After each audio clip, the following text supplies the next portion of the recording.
I want to welcome you to the Bearcat Beat, where each week we talk about Sherman Bearcats athletics. The Bearcat Beat is brought to you by the Sherman Athletic Booster Club. I'm your host, Chris Daly. Sherman Bearcat Athletics represent the heart and soul of our community, where champions are made both on the field and in the classroom. Our student athletes embody the Bearcat spirit through dedication, perseverance, and excellence, creating memories and building character that will last a lifetime. Remember, it's better to be a Bearcat.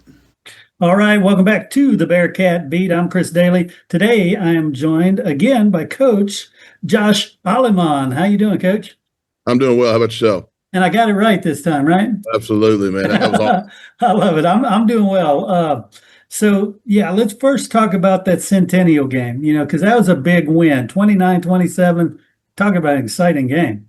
That was the Heritage game last week. Yeah. So, that was Heritage. My bad. Yeah, Centennial was the week before that. But Heritage, man, it was such a great win for our kids, our community. Yeah. When you looked in the stands, our fans and community was there in full support. They did an awesome job of backing our kids. You look at how that game unfolded. We got up, they got up. We got up, they got up. It was just a back and forth contest. They got up by 4 with 1:11 left on the clock. Our kids, our word of the week last week was resilient. Our kids, didn't phase them one bit, and we executed a 70-yard drive and a minute and 11 seconds scored on the last play. Wow. I love that. As fans, those are just the most amazing games.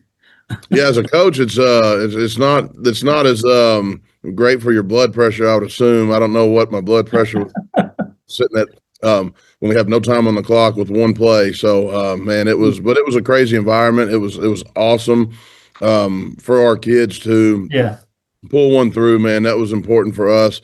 The kids needed it. They've been working their tail off, practicing their tail off, and it was good to see it pay off. Yeah, and you mentioned it was important for the kids. Talk about the importance of that, the ability to trust that they can be in a close game and they can come out on top. Well, I think if you look at all the work that they put in since spring football through the summer, through fall camp, through these first 5 weeks that we've gone, man, like these kids have done nothing but we've asked them to do, and you never know when this thing's going to pay you off. You just have to trust the process, but you do feel really good and happy for the kids when it does pay off because they have earned this. They have deserved an opportunity to win a game late. The ball probably bounces a different way 3 weeks ago than it did for us this past week. But man, like those kids just continue to show up and work. And I couldn't be more excited for them, our coaches, and this community. It was a big win that we haven't beat Heritage in 6 years. And so that was a deal for us to get over a hump, that we haven't in the past. No, I love that. The season isn't how you would ideally script it right now at 1-4, but you're not out of the running yet. You still got a really good opportunity to get one of those playoff spots, right? Yeah, I mean, if you look at the way this district plays out each week, the top is heavy, you know what I mean? But I think if you look at, you got Lone Star and you got really Wakeland right now, I think seems to be the number 2 in this deal. We got them still on the schedule.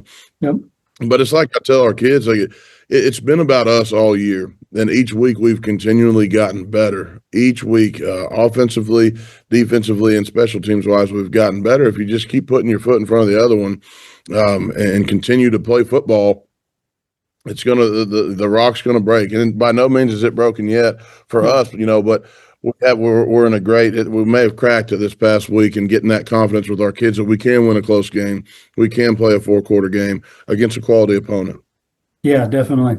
Let's talk about Frisco. They're sitting at 2-1 in district, and you're going there to the Star. Talk about that game, what it means, and the environment as well as the district battle. Yeah, I mean, I think when you look at Frisco High, they're very athletic. They're really fast at the skill positions on offense. Their quarterback spins the ball well. He's a coach's kid. He's coached very well. He executes their offense to a high level. defensively, what stands out to me is the way they're physical. And we pride ourselves on being physical too. So we like our matchup when it comes to that, and let's go put the ball on the field and let's play. We can't let the star be a distraction. Some of our kids have never seen it. We're not getting there an hour early and touring the facility with Jerry, so we're gonna get there, go walk the field as we normally do our normal warm up, obviously, and then go play football. Nice. Speaking of the kids, call out some of the kids that have stood up this season and really had an impact on the team.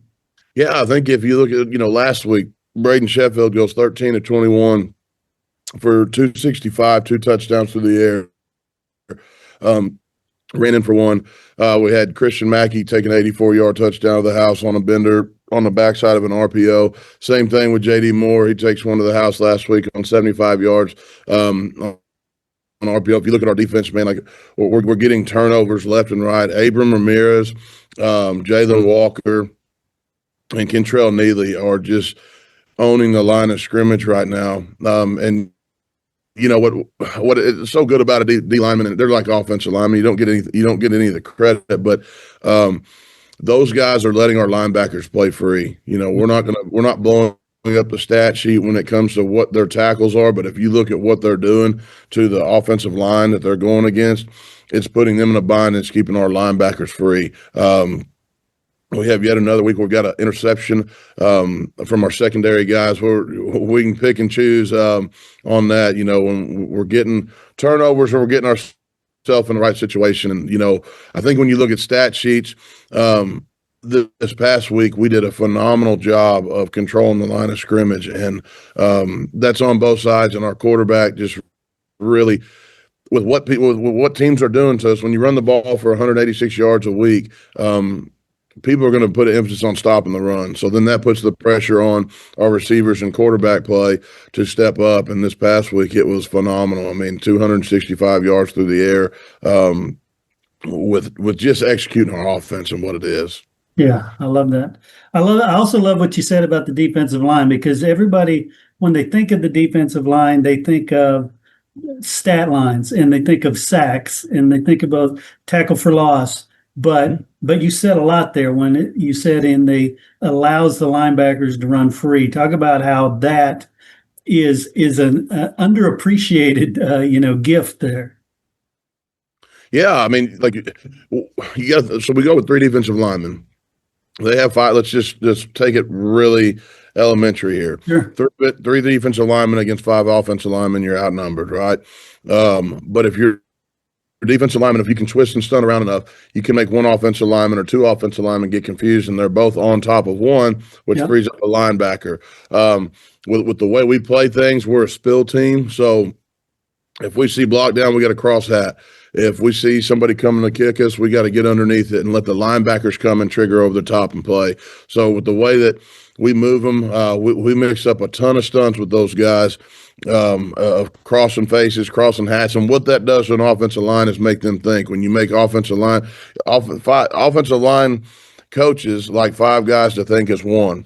Well, when you start twisting and stunting, and then you lose your gap integrity of what you're supposed to do because you're worried about where that guy's stunting, it leaves your linebackers in a situation to make plays. I love that. And because a lot of people, when they watch football, they follow the ball. They don't see the real battle that happens it's there. One of those things for me. I've never been able to do that because I've always been an offensive lineman. So when I'm watching football, I don't really even know what goes on because I'm watching the dudes up front, who's winning the battles and who's getting after it. I love that. Cool. So talk to me about the importance of the Frisco game when it comes to the district. For us, man, it's the next one on the schedule. Yeah. Our schedule is tough, top to bottom, from each week, which is fine. We embrace that. We love it. Our word of the week this week's courage. You know what I mean? Do we have the courage to go in there after having success? Okay.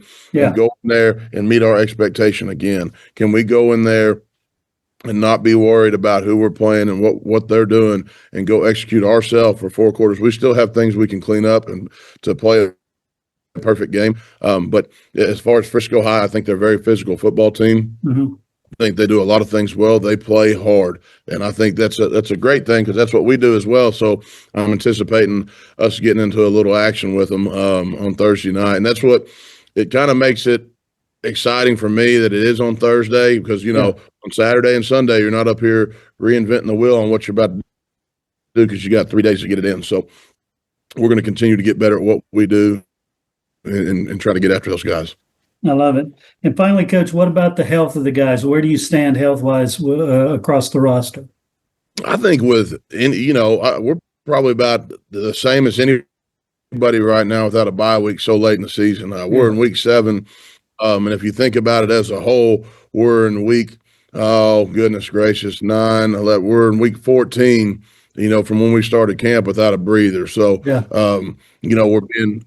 that being said, we had one injury through a safety, but other than that, we've been pretty clean. And so, there's bumps and bruises every week, though. You know what I mean? And so we got to make sure we're practicing and being cautious of how we're practicing those guys. And how we're addressing them to be ready to play full strength on Thursday night or Friday night as we go through, because we still have another one after this week before we get a bye week. So it's a late bye. If we handle our business correctly, though, it could be a great situation to have a bye so late moving forward. Yeah, because that's awesome. If you're still in position for, playoffs and you get a late bye, then you've got healthy people to help you close that thing out. Love that. Absolutely. Cool. Yeah, Coach, gosh, I want to say, first off, again, congratulations on the win. That was a great one. And best of luck this week. Hopefully you're bringing a W back from the Star. Absolutely, man. Let me make a shout out real quick to our community that was like we were in full support the other night. I couldn't be more excited for our kids. Our kids deserve that with as hard as they work. The stands were full from the first quarter to the fourth quarter. Our administration was there. Everyone was going wild after the game. I think my headset had a long trip down from wherever it hit. But I want to make sure that our fans know that we appreciate their support. And also, man, thank my wife for allowing me to wear this mustache one more week. It's brutal, I get it, but man, it changed some of the momentum, I guess. So I got to wear this thing again. So, but no, I appreciate you guys having us on. Appreciate y'all support us, and appreciate everyone in the community. You bet. It's better to be a Bearcat, right? Yes, sir. Take care. This is just one of the many amazing things that the Booster Club accomplishes throughout the year for all sports. If you're interested in joining the Sherman Athletic Booster Club, or if you want to purchase some merchandise to show your Sherman Bearcat love, you can visit the website at shermanisd.net under the Athletics tab. Hey Coach, Lone Star Gridiron has been the leader in Coach's Show podcasts for 20 years, and now you can get your own Coach's Show podcast each week during the season as a fundraiser for your booster club. Yes, booster clubs all over are using these podcasts to help their sports programs. You get to share the stories of your program and your kids to a huge audience and make money. We started with just football, but this year have expanded to make them available for all sports. Call 713-269-4620 to find out the details and get your Coach's Show started.